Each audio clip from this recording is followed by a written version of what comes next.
પહેલાં અમારે શું છે કે આમાં પાણી બહારનું બહુ આવતું, એટલે અમારે ત્યાં નિકાસ નહોતો, બરાબર. પછી અમારે આ પીળી લેડમાંથી અમને સાહેબ જીસીબી આપ્યું ડીઝલના ભાવમાં.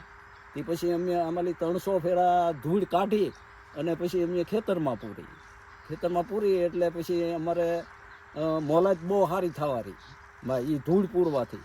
પછી બીજા નંબરમાં કે આ અમારે જે ગટર કરી એનું પાણી અમારે કૂવામાં જાય છે, એ અમારે બહુ ફાયદો મોટો છે.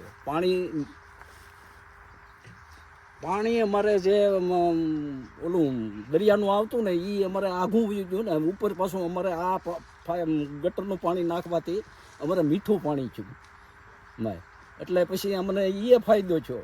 પછી અમે ટપકમાં બધું ટપકથી અમે પીત કરીએ એટલે અમને એ મોટો ફાયદો છે ભાઈ, ને આ મને ઘણો બધો ફાયદો છે ભાઈ.